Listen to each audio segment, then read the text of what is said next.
स्वागत है आप सभी का फिर से गूगल केमिस्ट्री क्लासेस पर। मैं हूं आनंद ओझा।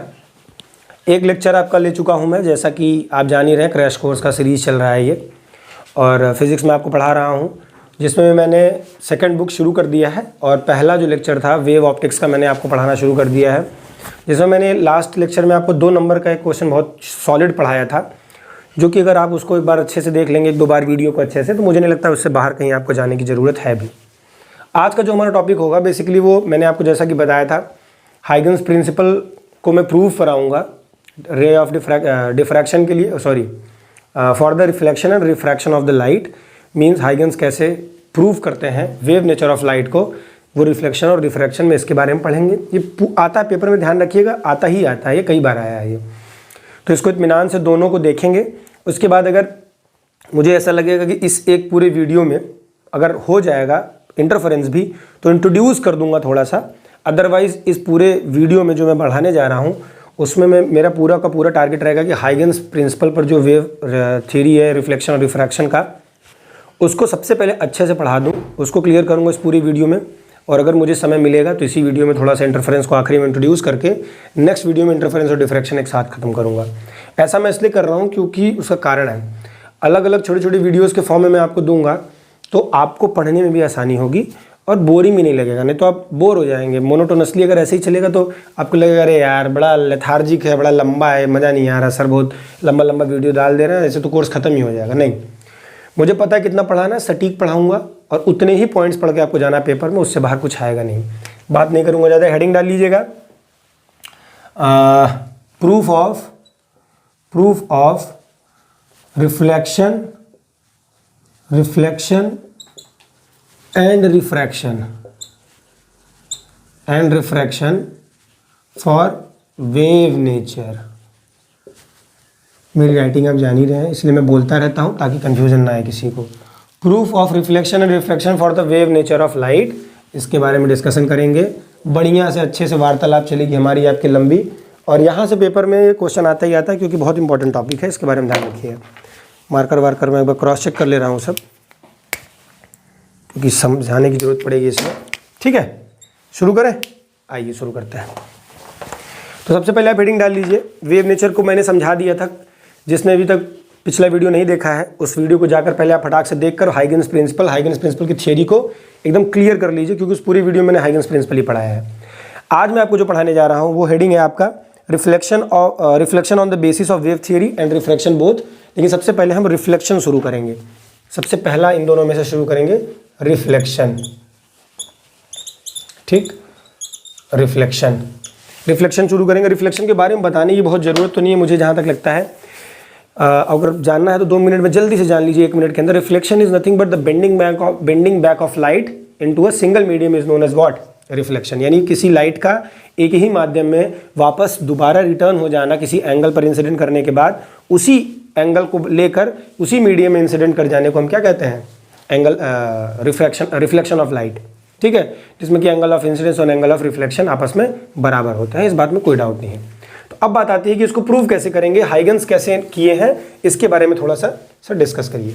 तो सबसे पहले मैं एक फिगर बना देता हूँ, उस फिगर को आप लोग समझेंगे, स्टेप बाय स्टेप चलेंगे। ठीक है, ये एक रिफ्लेक्टिंग सरफेस है, कोई डाउट नहीं है इसमें, सब कुछ आराम से बताते चलूँगा। इसलिए मैंने कहा इस वीडियो में मैं आपको रिफ्लेक्शन और रिफ्रैक्शन हाइगन्स का पढ़ाऊंगा, क्योंकि बहुत इंपॉर्टेंट है। आप प्रीवियस ईयर के पेपर में देखेंगे तो ये आया हुआ है, फुल लेंथ में आता है, ध्यान रखिएगा। ठीक है, तो हमको करना क्या है, एक लाइट को इंसिडेंट कराना है। ठीक है, उसके बाद आगे की ओर बढ़ेंगे, एक वेव को और इंसिडेंट कराएंगे। आराम से बस मेरे साथ आप बनाते चलिएगा, बाकी चीज़ें मैं मैनेज कर लूँगा, वो आपके लिए कंसर्न नहीं है। ठीक है, आप बस आराम से मेरे साथ ये देखिए, ऐसे बनाते चलिए। ठीक, और जो भी डाउट होगा उसको पूछते चलिएगा।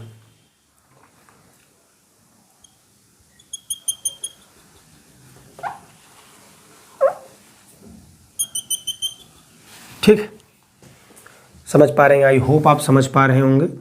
नहीं समझ पा रहे होंगे तो मैं भी समझाऊंगा, तब आपको समझ में आ जाएगी सारी चीज़ें। ठीक है, आराम से चलेंगे। इंसिडेंट रेज हैं ये आई से, और ये रिफ्लेक्टेड रेज है आर से। 2 पैरेलल रेज दिख रही हैं, क्यों बनाया हूँ सब बताऊंगा, आराम से चलिए।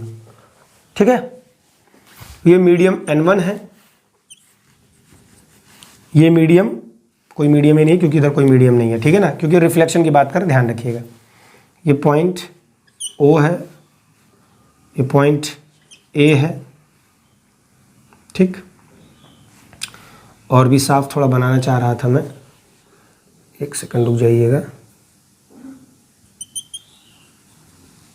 उसका कारण है, बार बार मैं इतना साफ इसलिए बना रहा हूँ क्योंकि मुझे पता है फिगर में आगे थोड़ा गंदा होने वाला है फिगर ना, क्योंकि हम गंदगी करेंगे तभी तो समझेंगे कि आखिर पढ़ना क्या है हमको, ठीक है, समझ पा रहे हैं, ठीक है ना। ओ ए, इसका नाम दे दीजिए B, इसका नाम दे दीजिए C नहीं दे दीजिए, कुछ और दे दीजिए। क्यों नहीं C दे रहा हूँ वो भी बताऊँगा अभी। इसको दे दीजिए D, ठीक। कोई प्रॉब्लम नहीं है इस बात में, अगर कोई प्रॉब्लम होगी तो बताइएगा। ये A, चलिए शुरू करें। चलिए आगे बढ़ते हैं, ठीक। देखिए सबसे पहले आराम से समझिए, इसमें मैथ भी पढ़ेंगे और बाकी तो फिजिक्स पढ़ ही रहे हैं। सबसे पहले इंपॉर्टेंट टर्म्स क्या है आपको ध्यान रखना है। इसमें आपको हाइगन्स के 2 प्रिंसिपल इंपॉर्टेंट लेकर चलने। हमने 3 प्रिंसिपल पढ़ा था, मैंने लास्ट वीडियो में आपको 3 प्रिंसिपल बताया है। बार बार मैं उन चीज़ों को क्या कहते हैं ना कि बार बार दोहराऊंगा नहीं मैं उन चीज़ों को, तो मैं कोशिश करूंगा, मुझे उम्मीद है इस बात की कि आप उसको पढ़े होंगे, तो मैं कोशिश उसके आगे करता हूं आपको समझाने की। मुझे उसमें से 2 टर्म्स निकालने हैं।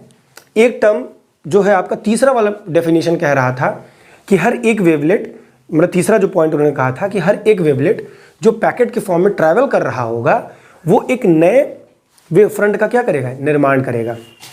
उन्होंने ये कहा था कि हर एक वेव जो ट्रैवल करेगा एक मीडियम से, नॉट मीडियम, एक पोजीशन से दूसरे पोजीशन में, जैसा कि आपको याद होगा मैंने लास्ट टाइम ऐसे पैकेट्स बनाए थे कि ये पैकेट्स हैं जो कि एक पोजीशन से दूसरे पोजीशन पर सेम मीडियम में ट्रैवल कर रहे हैं। तो इनके पॉइंट्स को जब मैं आपस में मिला रहा था तो सब के सब एक टेंजेंट पर टच करता हुआ एक समय t पर क्या कर रहे थे, मिल रहे थे। इसी तरीके से t2 टाइम पर मैंने बताया था कि जब ये डिस्टेंस ट्रैवल करके यहाँ पहुँचेंगे, यहाँ पहुँचेंगे, यहाँ पहुँचेंगे तो t2 टाइम पर होगा। इसका मतलब मैंने आपको क्लियर किया था कि एक पोजीशन से दूसरे पोजीशन तक चलने में वो equal amount of distance cover करेंगे। द रीज़न इज दैट कि वो स्पीड ऑफ लाइट से ट्रैवल कर रहे हैं और साथ ही साथ equal interval length equal cover कर रहे हैं। तो जितनी भी चीज़ें हमारे पास अगर कांस्टेंट हैं, उससे अगर मैं speed equal to distance upon time निकालना चाहूँ और मेरा स्पीड कांस्टेंट है, टाइम कांस्टेंट है, समझते चलिएगा, स्पीड इनटू टाइम क्या देता है, डिस्टेंस देता है, ठीक है ना।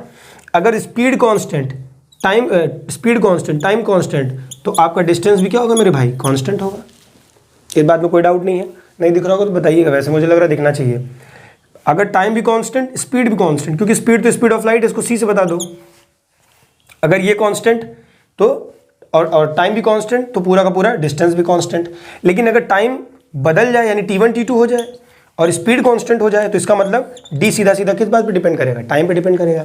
यानी जैसे जैसे समय बदलेगा, जैसे जैसे टाइम इंटरवल लूंगा, वैसे वैसे डिस्टेंस आएगा। यानी ये कुछ ऐसा है यार, इतना कठिन इसको समझने की जरूरत नहीं, बहुत आसान चीज़ है। ऐसे समझो ना, जैसे मैंने कहा कि मैं 5 मिनट में 10 किलोमीटर चलता हूँ, तो ऑब्वियस सी बात है कि अगर 5 मिनट का इंटरवल ले रहा हूँ तो 10 किलोमीटर का गैप लूंगा।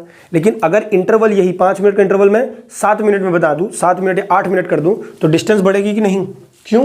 क्योंकि अब 7 मिनट में जाके मैं आगे रुकूंगा। तो जब 7 मिनट में रुकूंगा तो स्पीड वही रहेगी, मान लो 10 किलोमीटर से ही जा रहा हूँ, तो आगे 7 मिनट में 5 मिनट से ज़्यादा डिस्टेंस कवर करूँगा। इस बात में कोई डाउट नहीं होना चाहिए, बहुत सिंपल सी चीज़ है।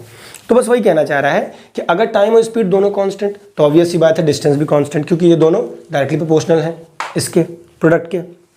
लेकिन अगर टाइम बदल जाए, स्पीड कांस्टेंट रहे, तो डिस्टेंस सीधा सीधा टाइम पे डिपेंड करेगा। आपको ये पता होना चाहिए कि किसी भी एक मीडियम के अंदर जो लाइट ट्रैवल करेगी, इसमें मैं सब समझाऊंगा, आराम से चलिएगा। एक किसी मीडियम के अंदर जो लाइट ट्रैवल करेगी वो कैसे ट्रैवल करेगी? स्पीड ऑफ लाइट से ट्रैवल करेगी। और स्पीड ऑफ लाइट से अगर ट्रैवल करेगी तो उसकी जो दूरी होगी वो ऑब्वियस सी बात है किस इंटरवल पर रोक कर आप उसकी स्टडी करना चाह रहे हो, आप उसको किस इंटरवल पे, जैसे 5 सेकंड पे रोक कर उसको वेव फ्रंट फॉर्म करना चाह रहे हो, 10 सेकंड पर वेव फ्रंट देखना चाह रहे हो, 15 सेकंड पर वेव फ्रंट देखना चाह रहे हो, या 18 सेकंड पर देखना चाह रहे हो, 17 सेकंड पर देखना चाह रहे हो, तो उस 17, 18, 15, 16 सेकंड पर आपको क्या करना होगा? उस वेव को रोकना पड़ेगा। वेव फ्रंट बनानी आप रोक नहीं पाएंगे, एक इन्फॉर्मेशन मैं आपको दे रहा हूँ। आप उस पर वेव फ्रंट ड्रॉ करोगे और बताओगे कि इतना दूर लाइट ने डिस्टेंस ट्रैवल किया। क्यों? क्योंकि स्पीड क्या है? सेम है। तो इंपॉर्टेंट पॉइंट है इसमें, इसको मैं आपको समझाने जा रहा हूँ, ध्यान दीजिएगा। तो हाइगन्स ने कहा कि इसको प्रूव करने से पहले आपको दो चीज़ें मेरी ध्यान रखनी है, और वो दो असम्पशन क्या है। पहला ये है कि जिस तरीके से जो वेवलेट्स निर्माण कर रही हैं एक के बाद सेम स्पीड से, सबसे इंपॉर्टेंट चीज़ उन्होंने कहा कि द वेलोसिटी ऑफ, मार्कर मैं चेंज कर ले रहा हूँ, वेलोसिटी या स्पीड कह लीजिए, कोई प्रॉब्लम नहीं है, स्पीड ऑफ लाइट, ठीक। अब चाहे लाइट हो चाहे लाइट पार्टिकल हो, स्पीड तो वही होगी, क्योंकि लाइट हो चाहे लाइट पार्टिकल सभी फोटॉन से ही बने हैं। तो वेलोसिटी और speed of light is same for all photon, कह लीजिए। मैं इतनी चीज़ें तोड़कर इसलिए लिख रहा हूँ ताकि आपको समझ में आए। Same for all photon in a single medium, ठीक। ये सारी चीज़ें क्यों हैं, ये सब रिफ्रैक्शन मैंने आपको समझाया जब मैं वहाँ पढ़ा रहा था कि मीडियम बदलते ही किस तरीके से लाइट की वेलोसिटी, वेवलेंथ बदल जाती है, बट फ्रीक्वेंसी नहीं बदली है। तो सब पढ़ाए हैं ये सब, आप पीछे पढ़ेंगे तो आपको सारी चीज़ें समझ में आएंगी। तो यहाँ पर कहानी डिस्कस नहीं करेंगे, ठीक है। आगे देखिए, ये चीज़ उन्होंने पहला पॉइंट कहा। दूसरा उन्होंने क्या कहा कि मतलब ये बात क्लियर आ गई कि इसके अंदर अगर v वेलोसिटी से ट्रैवल कर रही होगी लाइट, तो v वेलोसिटी ही रिफ्लेक्शन के दौरान भी होगा, इस बात में कोई डाउट नहीं, क्योंकि मीडियम सेम है।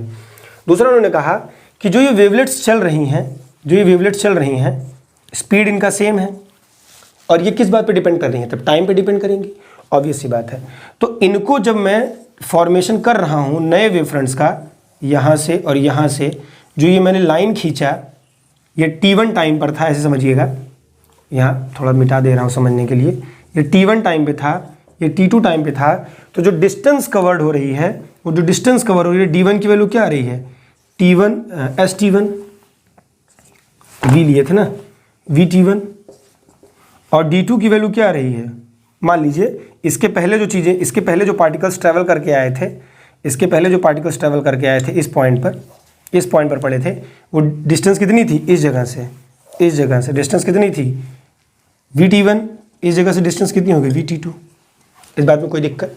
लेकिन अगर t1 t2 दोनों सेम हो जाए, यानी हर इक्वल इंटरवल ऑफ टाइम में मैं पूरी की पूरी स्टडी करूंगा, तो d1 d2 जैसा शब्द खत्म हो जाएगा, और vt हर जगह चलेगा, vt हर जगह चलेगा। इस बात में कोई डाउट नहीं है, इसके पहले समझा चुका हूँ। यहाँ तक चीज़ें अगर डाउट हो कुछ भी, तो आप थोड़ा देर रुक कर वीडियो को फिर से, मतलब या तो पॉज कर लीजिए और फिर से चीज़ों को समझ लीजिए कि कहाँ पर डाउट आ रहा है, क्योंकि मैंने सारी चीज़ें एक बार क्लियर कर दी हैं, ठीक। होप आपने पॉज करके इसको समझा होगा, ठीक है। नहीं समझा होगा तो फिर से बाद में समझिएगा। देखिए, अब इनका कहने का मतलब ये बात तो मैंने कल भी लास्ट टाइम भी डिस्कस की थी। अब अगर इस तरीके से ये जो t1 t2 पर मैंने वेव फ्रंट्स बनाए हैं, ये ट्रैवल ये बन रहे हैं, तो इसका सीधा मतलब ये है कि जो ये वेव्स या जो वेवलेट्स आगे की ओर ऐसे बढ़ रही हैं, इनको मैं, जो आपके पार्टिकल्स हैं, जो मैंने 3 बड़े पार्टिकल्स बनाए हैं, जो ट्रैवल कर रही हैं, वो कैसे ट्रैवल कर रही हैं, वो टेंजेंट पर, अगर मैं इनको गोला स्फेरिकल पार्टिकल मान रहा हूँ, तो ऑब्वियस सी बात है, इनका एक कॉमन टेंजेंट है। तो हर एक के जो टेंजेंट जहाँ पर टच कर रहा है, वहाँ से आ रहे, जब ये आगे की ओर बढ़ रहे होंगे, तो जहाँ पर टेंजेंट है, आपको पता होता है कि जहाँ पर टेंजेंट टच करता है, वहाँ से रेडियस क्या बनाता है, 90 डिग्री का एंगल बनाता है। तो इसके अकॉर्डिंग ये है कि जो वेव्स ट्रैवल करके आगे की ओर जा रही हैं, वो टेंजेंट पर हमेशा 90 डिग्री का एंगल बनाएंगी। अगर ये आपको पता है, तो अब आपके लिए चीज़ें आसान हो जाएंगी। अजम्पशन मेरा नहीं है, हाइगन्स का है। उन्होंने कहा सबसे पहली चीज़ तो speed of the light does not change, it is same for a single medium. Single medium के लिए वो सेम रहेगी, बदलेगी नहीं। वी ले रहे हो तो वी रहेगी। लेकिन जैसे, और दूसरी चीज़ उन्होंने क्या कहा कि जब कभी भी वेवलेट्स आगे की ओर बढ़ रही हैं, प्रोपोगेट कर रही हैं, तो वेवफ्रंट का निर्माण कर रही हैं। और जब वो वेवफ्रंट का निर्माण करेंगी, फॉर्मेशन करेंगी, तो हर एक वेवफ्रंट पे जो पीछे से आ रही पार्टिकल्स हैं, जो पीछे से आ रहे फोटॉन्स हैं, क्वांटा हैं, वो सब के सब कैसे इंसिडेंट करेंगे, उस पर एक परपेंडिकुलर एंगल फॉर्म करेंगे। समझ पा रहे हैं? इस बात में कोई दिक्कत नहीं है। तो इसका मतलब कि जो इंसिडेंट रेज हैं, they always form a 90 degree angle or make a 90 degree angle with whom or with what? With the wave front. This line is known as wave front. ये मैंने डिस्कस कर दिया है। मीन्स आ रही waves, यानी चल रही वेव्स इस पर के इस तरीके से बिहेव करेंगी, इस पर 90 डिग्री का एंगल बनाएंगी, इस वेव फ्रंट पर आ रही वेव्स 90 डिग्री का एंगल बनाएंगी। ये दो अजम्पशन अगर आपके पास है, अगर आपके दिमाग में है, तो अब मैं प्रूफ शुरू करने जा रहा हूँ और ये दोनों अजम्पशन बहुत काम आने वाले हैं। ठीक है, छाप लीजिए, उतार लीजिए, फोटो स्क्रीनशॉट ले लीजिए, जो सही लगे वो कर लीजिए। हमेशा याद रखिएगा, आगे प्रोपोगेट कर रही वेव्स जो है, आगे प्रोपोगेट कर रही जो वेव्स हैं वो हमेशा वेव फ्रंट पर 90 डिग्री का एंगल बनाएंगी। इस बात को अपने दिमाग में धंसा लीजिए। आगे बढ़े, चलिए देखिए, स्क्रीनशॉट आपने ले लिया होगा, नहीं लिया तो फिर जल्दी से लीजिए, आगे बढ़ते हैं। ठीक, क्योंकि स्पेस कम है तो मुझे मिटा मिटा के ही करना पड़ेगा। तो दो इंपॉर्टेंट चीज़ें आपको अपने दिमाग में रखनी है, speed of the light is same and second one is perpendicular. बस इतना दिमाग में रखेंगे तो समझ में आ जाए। अब फिगर में पहुंच रहा हूँ, फिगर समझा रहा हूँ आपको। ये चीज़ें जो मैं समझा रहा हूँ जनरली बच्चों को समझ में नहीं आता है, क्योंकि ये इसीलिए पेपर में आता है, क्योंकि बच्चों को समझ में नहीं आता तो जिस टीचर को समझ में आता है वो टीचर डाल देता है, तो बच्चे फिर कर नहीं पाते, फिर उसको मज़ा आ जाता है कि अरे यार ये तो कोई कर ही नहीं पाया, मज़ा आ गया। इसलिए मैं समझा रहा हूँ, आराम समझिएगा, बहुत आसान चीज़ है ये। ठीक है ना। अब बात करें, दो चीज़ें अपने दिमाग में हैं आपके कि पहला, लाइट की स्पीड चेंज नहीं होगी, दूसरा जो वेव्स आगे की ओर ट्रैवल कर रही हैं वो हमेशा वेव फ्रंट पे 90 डिग्री का एंगल बनाएंगी। या फिर आप कह लीजिए कि वेव फ्रंट ट्रैवल कर रहे वेव्स पर 90 डिग्री का एंगल बनाएगा, जो भी आपको सही लगे। यानी वेव फ्रंट भी आप कह सकते हैं जो ट्रैवल कर रही वेव्स है जो आगे की ओर बढ़ रही हैं, उन पर वेव फ्रंट हमेशा कितने डिग्री का एंगल बनाएगा? 90 डिग्री का एंगल बनाएगा। आगे बढ़ते हैं। दो रेज मैंने लिया, आपको पता होना चाहिए कि एक वेव फ्रंट बनाने के लिए वेव फ्रंट कैसे बनेगा, फ्रंट कैसे बनेगा। जब बहुत सारे पार्टिकल्स बनेंगे, हम यहाँ फ्रंट कैसे बना रहे थे, 1 2 3 4 पार्टिकल ले रहे थे, इनको एक कॉमन टेंजेंट से जोड़ रहे थे, तब क्या बना रहे थे, ये वेव फ्रंट तभी कहा जा रहा था। ये लाइन, एक पार्टिकल का वेव फ्रंट तो बना नहीं पाएंगे, ठीक, तो हमने एटलीस्ट 2 पार्टिकल लिया है, 2 वेव्स लिया है, जिससे कि हम क्या बना सकते हैं, वेव फ्रंट बना सकते हैं। इस बात में कोई डाउट नहीं है। आगे बढ़े, आइए देखते हैं, 1 सेकंड, हाँ ठीक है, आगे बढ़े। अब देखिए, अगर 2 पार्टिकल्स हमारे पास हैं या 2 वेव्स हैं, जिसको कि आप I1 I2 मान लीजिए, ऐसे बढ़ रही हैं आगे की ओर, प्रोपोगेट कर रही हैं, तो हमने क्या किया, हमने देखा क्या कि जो I1 है वो इस प्लेन पर, जो XY प्लेन है, इस XY प्लेन पर पहले इंसिडेंट कर रही है विथ कंपैरिजन टू किसके, I2 के। अब ध्यान से देखिए, जब हमने देखा कि ये I1 जो है उसकी लेंथ भी आप देख के बता सकते हैं। देखिए I1 की लेंथ छोटी है और I2 की लेंथ बड़ी है। क्यों? क्योंकि ये लेंथ छोटी बड़ी क्यों मान रहा हूं, क्योंकि रिफ्लेक्शन तभी होगा जब ये दोनों वेव्स इस शीट पर पड़ेंगी। ऑब्वियस सी बात है। तो ऊपर वाली को ज़्यादा डिस्टेंस ट्रेवल करना पड़ रहा है, यानी इतना चलना पड़ रहा है, यहाँ से लेकर यहाँ तक लेंथ आपको दिख भी रही है बड़ी, और इसको कम चलना पड़ रहा है। इस बात में कोई डाउट नहीं है ना। आगे बढ़ते हैं। अब अगर आपको ये चीज़ क्लियर हो गई कि I1 is less than I2, तो अब इसका मतलब ये है कि जब ये I1 इस पर पड़ रहा होगा, बहुत ध्यान समझिएगा, जब ये I1 इस सरफेस पर पड़ रहा होगा तो ऐसा तो होगा नहीं कि I1 ये कहेगा कि चलो ठीक है हम इंतजार कर लेते हैं, रिफ्लेक्ट नहीं होंगे, पहले I2 आ जाए, इस पर पड़ जाए, तब दोनों भाई साथ में होंगे। ऐसा तो होगा नहीं। समझ पा रहे हैं ना। वो क्या करेगा, I1 जैसे ही पड़ेगा O पर, वो तुरंत ही रिफ्लेक्ट बैक करके I1 डैश की तरफ भागेगा। समझ पा रहे हैं ना। इसको I2 डैश बना दे रहे ताकि आपको समझ में आए। और फिर उसके बाद जब I2 थोड़ी डिस्टेंस, जो थोड़ी सी एक्स्ट्रा डिस्टेंस बच रही है, उसको कवर करके जब आगे की ओर पड़ेगा A पर, तब वो फिर I2 की तरफ भागेगा। इस बात में कोई डाउट है? नहीं है। तो हमने कहा कि कौन सा ऐसा पॉइंट होगा इस I2 वाले लाइन पर, ऐसा पॉइंट ढूंढो, उस पर हम वेव फ्रंट ड्रॉ कर देंगे जो कि 90 डिग्री आपस में एक दूसरे से बनाएगा। उस पर हम वेव फ्रंट ड्रॉ कर देंगे I1 I2 पर, और वो किसके बराबर हो जाए, इस I1 के और O के बराबर। यानी ये जो I1 वाली रे की जो लेंथ है वो I2 वाली की लेंथ किस डिस्टेंस पर कवर कर रहा है, किस डिस्टेंस पर लगभग ये दोनों आपस में बराबर हो जा रही हैं, वहां पर एक वेव फ्रंट ड्रॉ कर दो। समझ पा रहे हैं ना मेरे कहने का मतलब? आप समझिएगा। यानी आप यहां ध्यान से देखिए, I1 से लेकर O तक जो ये डिस्टेंस है, ये डिस्टेंस आपको लगभग I1 से लेकर B तक की डिस्टेंस बराबर नहीं दिख रही है। दोनों ध्यान से देखिएगा, दोनों बराबर ही दिख रही है ना। इसका मतलब क्या है कि उस समय जब ये इंसिडेंट इस पर पड़ा होगा, तो उस समय ये I2 वाली कहां तक पहुंची होगी, उसको एक पॉइंट मानकर B, उस पर एक वेव फ्रंट ड्रॉ कर दो। इस बात में कोई दिक्कत? और जैसे ही वेव फ्रंट ड्रॉ करोगे तो इन दोनों के बीच में 90 डिग्री का एंगल, इसके बीच में क्यों? क्योंकि आ रही वेव से जो आपकी क्या है, वेव फ्रंट है, ये जो मैंने बनाया है O से लेकर B तक, O से B क्या है, वेव फ्रंट है। आर ही वेव्स पर जो वेव फ्रंट बनता है वो हमेशा 90 डिग्री का एंगल बनाता है, हाइगन्स ने कहा है। इस बात में कोई डाउट नहीं।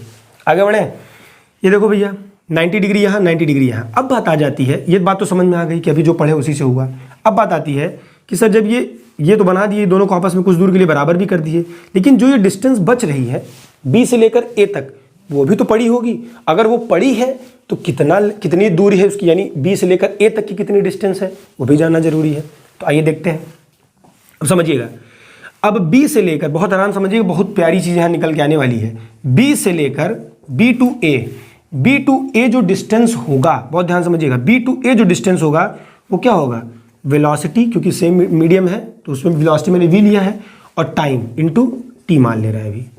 यानी ये जो डिस्टेंस होगा, ए बी का डिस्टेंस होगा या बी ए का डिस्टेंस, वो वेलोसिटी इनटू टाइम के प्रोडक्ट के बराबर होगा। इस बात में कोई डाउट नहीं होना चाहिए।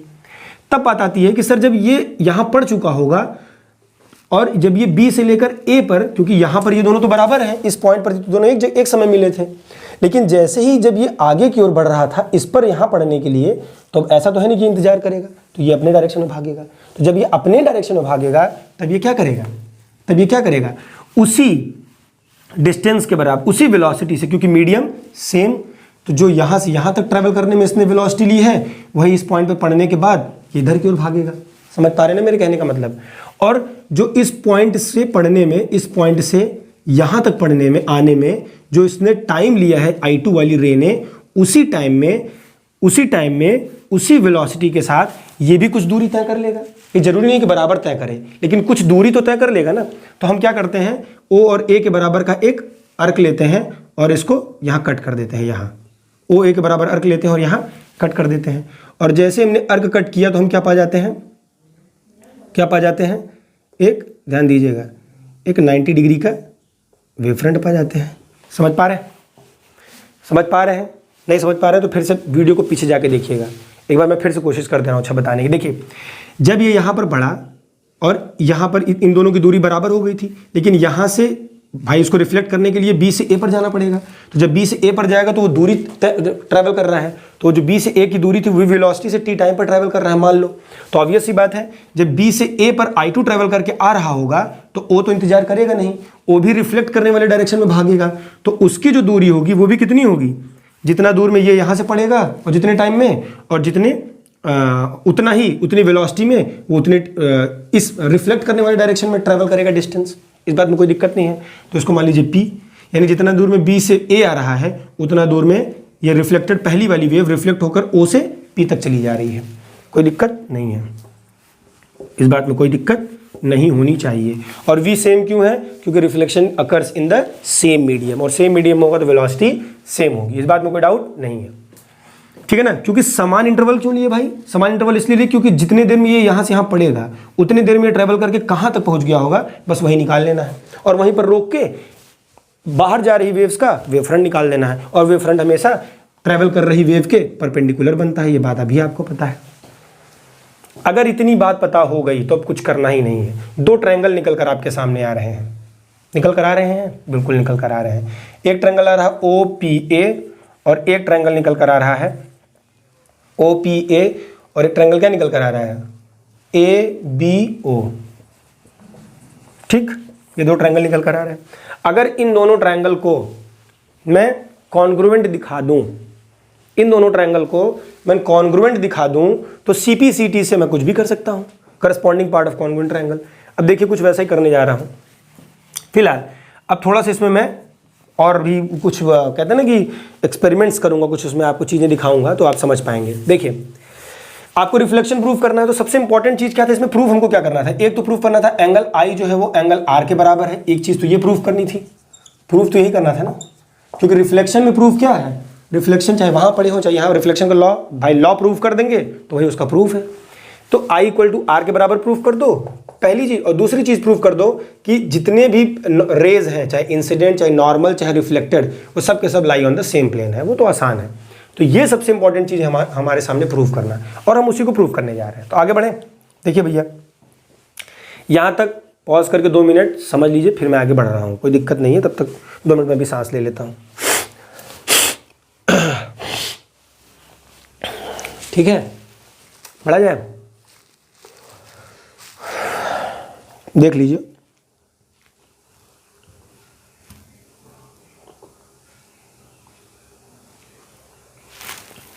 ठीक, कोई दिक्कत हो तो बताइएगा। आगे देखिए, देखें, चलिए अगर मान लीजिए मैं इनको कॉन्ग्रुएंट दिखाना चाहूँ तो आप दिखा पाएंगे? बिल्कुल दिखा पाएंगे सर, उसमें कोई प्रॉब्लम नहीं है। देखिए, दिखाइए भैया फटाफट। ये देखिए 90 डिग्री, फटाफट बता दीजिए ना। ये बी भी 90 है, पी भी 90 है, दोनों ट्रायंगल में। तो angle B equal to angle P each.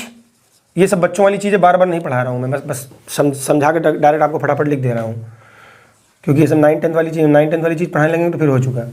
Angle B 90 degree है। और क्या है मेरे भाई, ओ ए कॉमन है, कॉमन, ठीक, कॉमन। और क्या है, कॉन्ग्रुएंट के लिए 3 प्रॉपर्टी चाहिए होती है। और आ जाइए, और आ जाइए, और क्या मिल जाएगा आपको? और कुछ मिलेगा? बिल्कुल मिलेगा, बिल्कुल ही मिलेगा सर। एक एंगल ये भी तो है, angle O equal to angle what, A, ये तो लिया गया है। हाँ, एंगल ए, ये भी क्या है, 90 डिग्री है। तो एंगल साइड एंगल से क्या हो गया, कॉन्ग्रुएंट प्रूफ हो गए। और जब कॉन्ग्रुएंट प्रूफ हो गए तो एक चीज हमारे सामने निकल कर आ गई, और वो क्या और वो क्या निकल कर आ गई, ये निकल कर आया कि जो हमारा बी ए था, ध्यान समझिएगा, जो हमारा बी ए था या ए बी था वो किसके बराबर है, ओ पी के बराबर है। समझ पा रहे हैं ना? जो हमारा बी ए था, बी ए कहाँ गया, ये बी ए था, वो हमारे ओ पी के बराबर है। पी माना है ना मैंने इसको, ओ पी के बराबर है। यानी सी पी सी टी से ये मैं प्रूव कर सकता हूँ कि बी ए इक्वल टू ओ पी। अगर इस बात में कोई डाउट हो तो इसको पूछिए।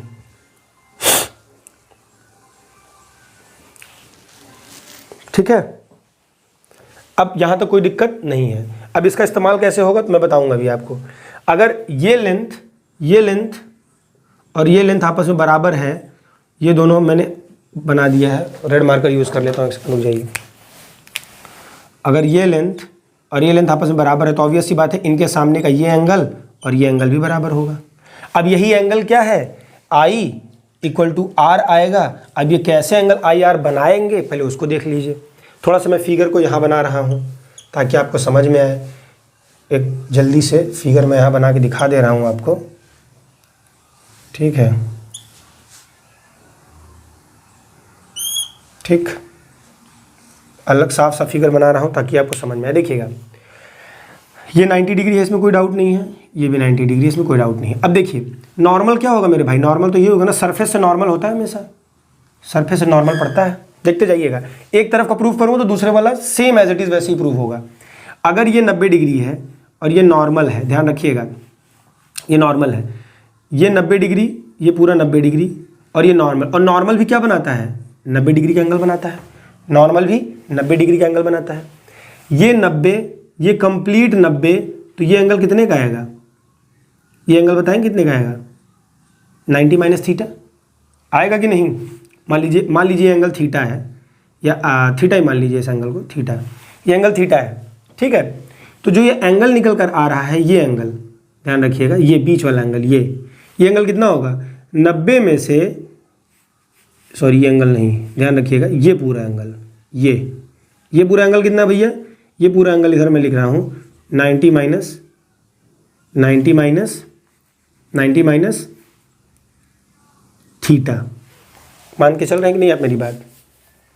अभी थीटा क्या है उसके बारे में समझेंगे, लेकिन इस 90 में से, इस पूरे 90 में से अगर ये वाला 90 में माइनस करूँगा तो सिर्फ इतना ही एंगल तो बचा, उसी को मैंने लिखा है। सिमिलरली वहाँ पर भी आप यही 3-5 करेंगे, समझते चलिएगा। अब बात आ जाती है कि ये एंगल कितना है, ये एंगल, थोड़ी क्वालिटी बढ़ा लीजिएगा अपनी वीडियो के देखने के लिए, मे भी पॉसिबल कि आपको थोड़ा कम दिखे, लेकिन मैं पूरी कोशिश कर रहा हूँ। ये एंगल कितना होगा, तो इस एंगल को निकालने के लिए आपको क्या करना पड़ेगा, आपको ये निकालना पड़ेगा कि ये एंगल कितना है, ये 90 माइनस थीटा है, ठीक है ना। और अगर मैं एक चीज़ निकालना चाहूँ इसमें से, तो मान लीजिए इसको थीटा, मान लीजिए थीटा को मैं आई बता दूंगा आगे, कोई प्रॉब्लम नहीं है उसमें। अगर ये 90 माइनस थीटा है, ये पूरा का पूरा एंगल, तो इस एंगल को अगर मैं माइनस कर दूं तो हमारा क्या निकल कर आ जाएगा, ये एंगल निकल कर आ जाएगा। इस बात में कोई डाउट है? इसका मतलब 90 माइनस थीटा जो हो, सॉरी 90 माइनस थीटा जो हो, अगर वो 90 के बराबर हो, हाँ 90 के बराबर हो, ठीक है ना। एक सेकंड, कहीं मिस हो रहा है क्या, थोड़ा ध्यान रखिएगा। तो थीटा इक्वल टू 0। एक सेकंड रुक जाइए, कहीं मैथमेटिक्स में गड़बड़ी आ रही है। देखिए ये हो जाएगा आपका, इसको मैं अगर मान लूँ 90 माइनस, ये तो 90 माइनस थीटा ही है पूरा एंगल, इस बात में कोई डाउट नहीं है। इस एंगल को अगर मैं माइनस कर दूं तो आपका कहीं कुछ मिस तो नहीं हो रहा है। एक सेकंड मुझे क्रॉस चेक कर लेने दीजिएगा, एक सेकंड।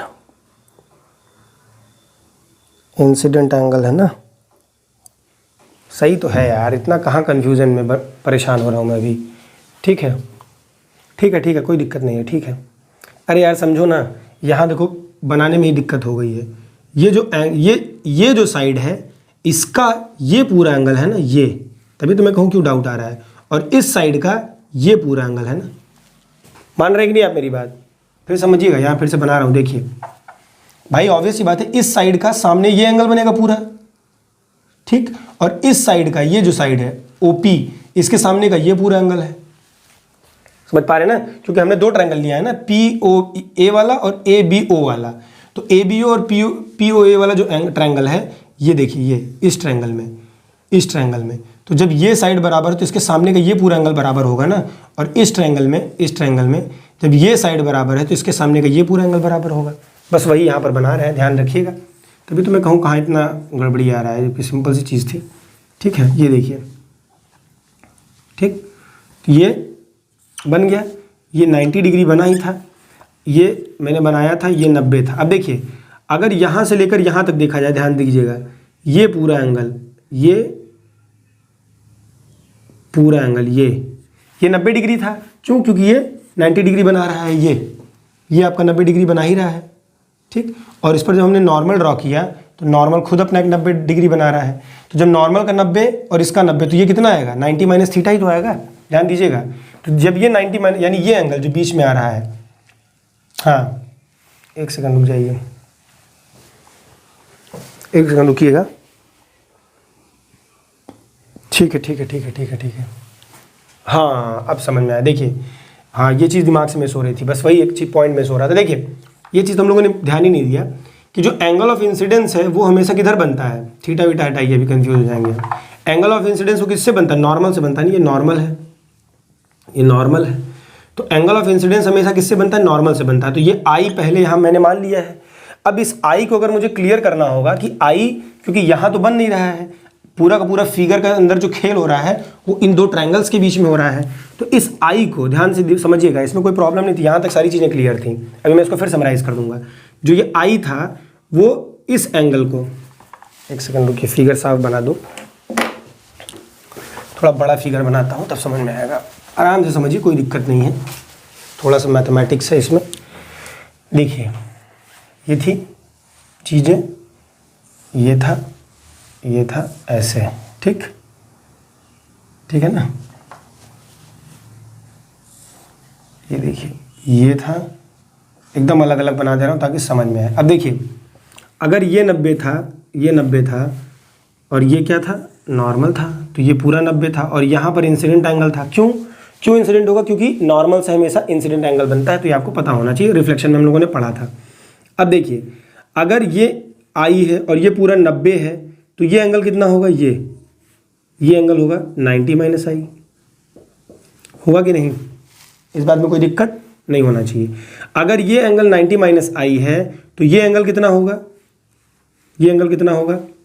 मतलब ये पूरा जो नीचे वाला एंगल है ये आई हो जाएगा कि नहीं? क्यों? क्योंकि 90 माइनस, ध्यान रखिएगा, 90 ये पूरा का पूरा 90 है और ये वाला जो एंगल है वो 90 माइनस आई है। तो 90 जो होगा वो बराबर किसके होगा? 90 जो होगा, यानी ये एंगल निकालना, अगर मुझे मान लो एंगल आई सिर्फ निकालना है, तो उसके लिए मुझे क्या करना पड़ेगा, 90 में से माइनस करना पड़ेगा 90 माइनस आई। समझ पा रहे हैं कि नहीं, क्योंकि ये एंगल माइनस करना पड़ेगा, तो 90 से 90 कट जाएगा, माइनस माइनस आई, तो आई इक्वल टू आई। इसका मतलब ये एंगल आई निकल कर आ गया। सेम फिनोमिना आपको इसके साथ करना है, ये आपके लिए होमवर्क है कि रिफ्लेक्शन वाला ऐसे आप निकालेंगे। तो जैसे ही रिफ्लेक्शन वाला एंगल ये आर निकल कर आया और अंदर वाला ये एंगल आई निकल कर आया, हमने CPCT से BO इक्वल टू OB किया है, दोनों सेम होने की वजह से angle I equal to angle R हो जाएंगे, और हेंस प्रूव कि law of reflection wave nature को फॉलो करता है। इस बात में कोई डाउट हो, कोई दिक्कत हो तो पूछ लीजिएगा।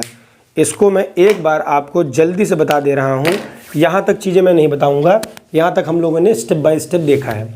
अब हमने CPCT से इस लेंथ को और इस लेंथ को अब आपस में बराबर कर लिया, जो हमने पहले वेलोसिटी के सेंस से माना था। इन दोनों को क्या कर लिया, आपस में बराबर किया। जैसे इन दोनों को बराबर किया तो इसके सामने का ये पूरा एंगल और इसके सामने का ये पूरा एंगल, ये पूरा एंगल और ये पूरा एंगल बराबर होना चाहिए, तभी हमारा प्रूफ होगा।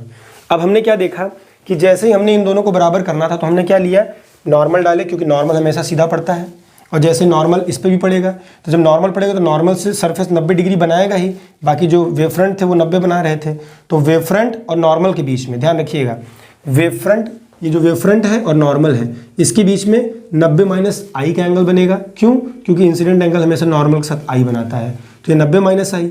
और इस एंगल को हमने अगर क्या मान लिया, मान लीजिए एक्स मान लिया है, एक्स, तो इस एंगल को मुझे माइनस करना पड़ेगा इस पूरे 90 में से। ध्यान दीजिएगा, इस पूरे 90 में से इस एंगल को घटाऊंगा तब ये निकलेगा। तो 90 माइनस आई, तो क्या निकल कर आ जाएगा, एक्स की वैल्यू आई निकल कर आ जाएगी। इसी तरीके से रिफ्रैक्शन वाला भी करना है आपको, और जैसे ही निकल कर आ गई angle I equal to angle R, CPCT से प्रूफ कर देंगे। तो this is all about your proof of reflection of light through the by the wave nature और with the principle of with the help of Huygens principle. इस बात में कोई doubt हो तो पूछ लीजिएगा, स्क्रीनशॉट ले लीजिए, वीडियो को पॉज करके देख लीजिए, जैसा आपको सही लगे वो आप बना सकते हैं। तो ये था प्रूफ। अब बात आ जाती है कि lie on the same plane, पहला तो प्रूफ हो गया lie on the same plane. Obvious सी बात है, देख लीजिए, अगर इस एक्स वाई को एक प्लेन में मान रहा हूँ, प्लेन है ये, प्लेन इस तरीके से, तो रेज भी उस पर पड़ रही हैं, इंसिडेंट आई भी उस पर पड़ रहा है, और रिफ्लेक्टेड रे भी, सभी के सभी एक ही प्लेन पर इंसिडेंट कर रहे हैं और सब के सब एक ही मीडियम में ट्रैवल करके जा रहे हैं। तो lie on the same plane भी प्रूफ हो गया इस बात से, ठीक है। यानी सिर्फ अगर पहली चीज़ आप प्रूफ कर ले जाएंगे तो दूसरी चीज़ आप स्टेटमेंट बनाकर लिख सकते हो, उसमें कोई प्रॉब्लम नहीं है। होप आपको यहाँ तक सारी चीज़ें समझ में आई होंगी। तो ये रिफ्लेक्शन का ओवरऑल फंडा था वेव का, ये पेपर में आता है। वीडियो को आराम से एक बार फिर से देखिएगा, आराम से इत्मीनान से, पीछे जाकर थोड़ा सा मैथमेटिकल टर्म में ही आपको थोड़ी सी कन्फ्यूजन आएगी, बाकी सारी चीज़ें मैंने पहले से क्लियर की हैं। चलिए अगला हेडिंग डाल लीजिएगा, वेव नेचर ऑफ लाइट का जो था रिफ्रैक्शन के लिए। ये मैं 5-5 नंबर के सवाल आपके तैयार कर रहा हूँ, जो फुल लेंथ आता है, याद रखिएगा, फुल मार्क्स के क्वेश्चन इसमें आते हैं, ठीक है।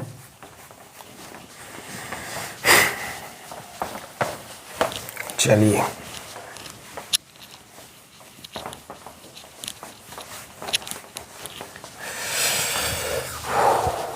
आगे देखिए, ये तो रिफ्रैक्शन के लिए था, रिफ्लेक्शन के लिए था, रिफ्रैक्शन के लिए बढ़ते हैं आगे। देखिए रिफ्रैक्शन के लिए क्या करना है, कुछ नहीं, नॉर्मल सी बात है, रिफ्रैक्शन कर लीजिए यहाँ पे, RACTION।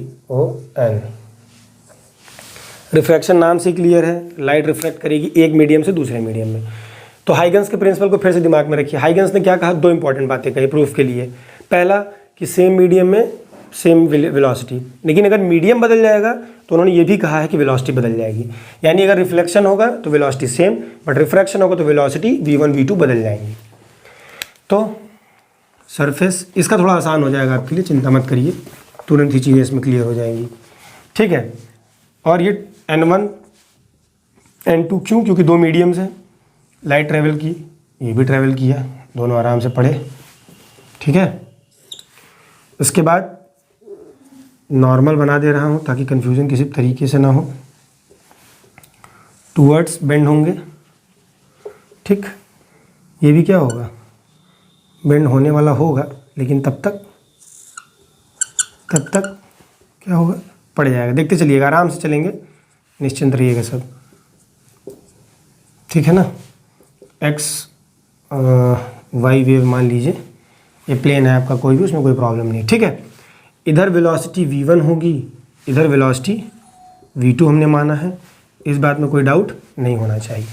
आगे बढ़े, पॉइंट कर लीजिए A, इसको B मान लीजिए, इस पॉइंट को C मान लीजिए, और बाकी सारी चीज़ों की ज़रूरत नहीं है। अब आइए, बनाऊंगा भी और बहुत सारी चीज़ें बनेंगी तो मैं सारी चीज़ें क्लियर करते चलूँगा। अब आ जाइए थोड़ा सा क्लियर करते हैं बात को, आपके कॉन्सेप्ट को। दो प्रिंसिपल, जो दो असम्पशंस मैंने बताए थे वो आपके दिमाग में होने चाहिए। अगर वो आपके दिमाग में है तो अब फिगर को समझना बहुत आसान है। देखिए ध्यान से, जब light X Y rays travel करके आ रही होंगी तो आपको क्या देखने को मिलेगा कि सर अगर ये सेम मीडियम में होती तो इसके पहले जितना फिनोमिना किए हैं वही चीज़ें रिपीट कर देते, बस वही प्रूफ होता। लेकिन अब क्या हो रहा है कि मीडियम n1 से मीडियम n2 में लाइट क्या कर रही है, ट्रैवल कर रही है, ठीक है। अगर मीडियम n1, अब रिफ्रैक्शन प्रूफ करना है तो आपको रिफ्रैक्शन प्रूफ करने के लिए क्या चाहिए कि lie on the same plane, और दूसरा सबसे इंपॉर्टेंट क्या था, Snell's law. Snell's law, Snell's law क्या था, ये प्रूफ के लिए बता रहा हूँ, प्रूफ यही करना है आपको। स्नेल्स लॉ क्या था, sine I upon sine R equal to what, n1 upon n2 कह लीजिए, या c अपॉन v कह लीजिए। ये सारी चीज़ें आपने प्रूफ किया। तो ये c अपॉन v क्या है, ये सारी चीज़ें मैंने आपको बताई हैं। c अपॉन v कह लीजिए या v1 अपॉन v2 कह लीजिए, जो भी आपको सही लगे, ठीक है। ये सारी चीज़ें आपको रिफ्लेक्शन और रिफ्रैक्शन जब मैं पढ़ा रहा था फर्स्ट चैप्टर में तो मैंने वहाँ डिस्कस किया है। आइए, ज़्यादा बात नहीं करूँगा, आपको और समझाता हूँ। अब अगर ये वेव्स इस तरीके से ट्रेवल कर रही हैं तो मैं इधर हो जाता हूँ। देखिए अब समझिएगा, जैसे ही वेव इस पर इंसिडेंट की तो सेम फिनोमिना, जब ये यहाँ पर पड़ रही है, ये लंबी आपको ज़्यादा दिख रही है वाई वाली, और एक्स वाली आपको थोड़ी छोटी दिख रही है। तो इसका मतलब जब जिस पॉइंट पर मुझे इन दोनों को कुछ समय के लिए at for a time T के लिए हमको इन दोनों को क्या करना पड़ेगा, बराबर करना पड़ेगा। तो हमने इस पर वेव फ्रंट ड्रॉ कर दिया, ये पॉइंट क्या मान लिया, ओ मान लिया, ठीक। अब ये दोनों रेज आपस में बराबर दिख रही हैं इस पॉइंट ओ के लिए। लेकिन अब बात आपको समझ में आ रही है कि जैसे ही ये सरफेस पर इंसिडेंट करेगी तो ये फटाक से अंदर घुस जाएगी और ये यहाँ से लेकर यहाँ तक ट्रैवल करेगी। तो अब आपको ये भी दिख रहा है, थोड़ा सा मैं इक्वल बना देता हूँ, रुक जाइएगा, ठीक है। हाथ यार टेढ़ा चलने लगता है एक समय के बाद, ठीक है। ये देखिए, अब ओ जितना दूर ओसी चला होगा, समझिएगा मेरे कहने का मतलब, जितना दूर पानी में ओसी चला होगा, सॉरी एसी चला होगा, उतना दूर ये जरूरी नहीं है अब इस केस में कि उतना ही दूर सेम डिस्टेंस ओ और बी कवर करें। आपको फिगर से भी थोड़ा बहुत चेंज दिख रहा होगा।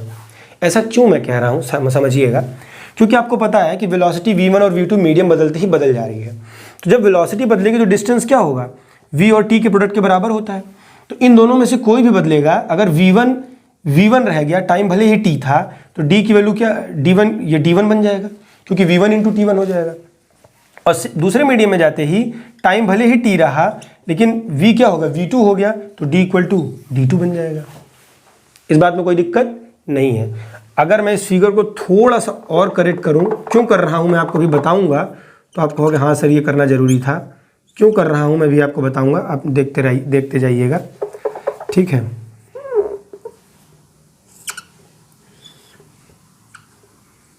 ठीक है, देखिए,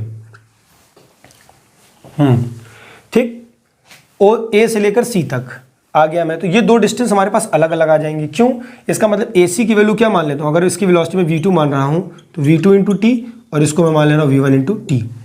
समय मैंने दोनों के लिए ही सेम लिया है। ये मैंने आपको पीछे बताया था कि कोई भी अंतर होगा तो वेलोसिटी डिस्टेंस बदल जाएगी। तो दोनों में से कोई भी एक बदल गया, क्योंकि मीडियम चेंज तो वेलोसिटी चेंज, इसलिए ये चीज़ें बदल गई। अब आपको दिख रहा होगा दो ट्रायंगल, एक ट्रायंगल दिख रहा होगा ABC और एक ट्रायंगल दिख रहा होगा AOB या ABO, जो भी आप कह लीजिए। वैसे इसमें हम बहुत ध्यान रखेंगे इस चीज़ का कि यहाँ पर जो दो ट्रायंगल हम कंसीडर कर रहे हैं, ABC एंड ट्रायंगल ABO, इन दोनों ट्रायंगल को हम एक सीरीज़ के फॉर्म में लिखते हैं। यानी जो हमारा ओवरऑल स्ट्रक्चर होता है ट्रायंगल को लिखने का, इस केस में बहुत ज़्यादा ध्यान देते हैं। इसका कारण ये है क्योंकि अभी हम सिमिलैरिटी प्रूफ करने जा रहे हैं, और जब हम सिमिलर ट्रायंगल को प्रूफ करते हैं तो हम हमेशा ये ध्यान रखते हैं कि किसी भी तरीके से जो एक पैटर्न फॉलो करता है ट्रायंगल, उस पैटर्न को फॉलो करना जरूरी है। क्यों, क्योंकि सिमिलैरिटी में हम हमेशा क्या दिखाते हैं, साइड का जो रेशियो है वो एक दूसरे के बराबर दिखाते हैं। तो जब साइड, दो ट्रायंगल्स के साइड का रेशियो अगर लेते हैं, उसके बाद थर्ड किसी तीसरे ट्रायंगल के साइड, तीसरे कह रहे हैं, उसी ट्रायंगल किसी दूसरे साइड के साथ अगर रेशियो बराबर दिखाना होता है तो एक पैटर्न में चलना जरूरी होता है। समझ पा रहे हैं ना, ये आपको मैथ्स में पढ़ा होगा आपने, ठीक है, नहीं पढ़ा होगा तो पढ़िए। दो ट्रायंगल हमारे सामने आ गए हैं। अब आपको इसमें कुछ करना नहीं है, ये बहुत आसान सा कॉन्सेप्ट है। देखिए यहाँ पर भी 90 बनेगा, ये ध्यान रखिएगा, ठीक है। अगर मैं आपसे कहूँ ये एंगल आई, तो ये एंगल आप आई बता सकते हैं। यही सारा काम जो अभी 3-5 किया हमने, वही आई यहाँ पर आया है, क्योंकि एंगल ऑफ इंसिडेंस वही आएगा जो पहले बनकर आया है। इस बात में कोई दिक्कत नहीं है, क्योंकि इंसिडेंट चाहे रिफ्लेक्शन के लिए हो चाहे रिफ्रैक्शन के लिए हो, angle of incident same form हो रहा है। आगे बढ़िए, अगर ये एंगल ऑफ इंसिडेंट है तो एंगल ऑफ रिफ्रैक्शन किधर निकलेगा? एंगल ऑफ रिफ्रैक्शन किधर होगा? ये होगा पहले केस में, तो एंगल ऑफ रिफ्रैक्शन यही होगा आर, क्योंकि लाइट तो ये रिफ्रैक्ट करके जा रही है। पहली वाली लाइट तो दूसरी वाली रे तो रिफ्रैक्ट ही नहीं कर रही है, क्योंकि हम उस समय के लिए स्टडी कर रहे हैं जब ये ओ से लेकर बी तक ट्रैवल करके आया होगा, और तब ये ए से लेकर सी तक कहाँ गई होगी? पानी या उस मटेरियल के या उस मीडियम के अंदर ट्रैवल की होगी। तो बस काम खत्म। यहाँ आई है, अब अगर ये आर है, ध्यान रखिएगा ये आर है, ये कितना है? 90 है, क्योंकि ये इंसिडेंट करके जब एंगल फॉर्मेशन करेगा तो ये 90 डिग्री एंगल बनाएगा। क्यों? क्योंकि इस पॉइंट पर हम क्या कर रहे हैं? वही वेव फ्रंट सिमिलरली उस समय के लिए रोक कर दोनों को आपस में मिला रहे हैं, तो दोनों के बीच में कितने डिग्री का एंगल? 90 डिग्री का एंगल। तो यहाँ पर भी 90 डिग्री, यहाँ पे 90, ये आर, ये 90, तो ये क्या हो जाएगा? आर निकल कर आएगा। आप निकाल कर इसको देख सकते हैं, 90 माइनस आर के बराबर आ जाएगा, ठीक है, क्योंकि ये 90 माइनस आर आएगा, ये पूरा 90, तो 90 माइनस आर, 90 में से 90 माइनस आर माइनस करोगे तो ये एंगल आर निकल कर आ जाएगा। ये अगर ये एंगल आर आ गया, वो एंगल आई आ गया, तो अब आपका काम खत्म। अब आपको कुछ लगाना नहीं है, अब आपको लगाना क्या है? क्या नाम है? सिमिलरिटी निकालना है। अगर इन दो ट्रायंगल्स को मैं सिमिलर प्रूव कर देता हूँ, अब प्रूव करने का भी सिंपल सा तरीका है, अगर चाहें तो सिमिलरिटी प्रूव कर सकते हैं। ये कॉमन है, ये सब 90 डिग्री हैं, तो किसी भी दो एंगल या दो साइड को पकड़कर आप क्या कर सकते हैं? सिमिलरिटी प्रूव कर सकते हैं, उसमें कोई बड़ी बात नहीं है। चाहे तो आप देख लीजिए, ये कॉमन, ये 90 डिग्री, और क्या बता सकते हैं? और क्या बताया जा सकता है? ठीक है, यहाँ पर भी एक एंगल 90 डिग्री, यहाँ पर भी एक एंगल 90 डिग्री, 4 एंगल 90 डिग्री हैं। तो किसी भी दो एंगल को पकड़ लो, एक साइड को पकड़ लो, तो साइड एंगल साइड, चाहे एंगल साइड एंगल से आपका ये सिमिलरिटी प्रूफ हो जाएगा।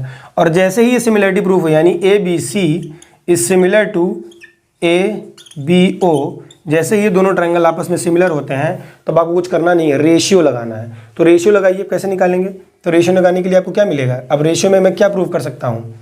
ओ बी जो होगा, ओ बी का जो रेशियो होगा, पहले ए बी सी लिया है ना, बी सी ए सी ए ओ, देखिए यहाँ गड़बड़ हो रहा है। रेशियो बराबर लेना है, ट्रायंगल यानी जो ट्रायंगल का तरीका लिखा है पैटर्न वो गलत है। उसका कारण क्या है? क्योंकि हमको प्रूफ क्या करना है? ओ बी अपॉन ए सी या ए सी अपॉन ओ बी करना है। तो ध्यान रखिएगा, अगर मैं इसको एक पैटर्न बनाऊँ सिमिलरिटी का कि A C B is similar to triangle O B A, अब देखिए बन जाएगा। तो ए सी अपॉन ओ बी को मैं एक साथ लिख सकता हूँ, इस बात में कोई दिक्कत है? नहीं है।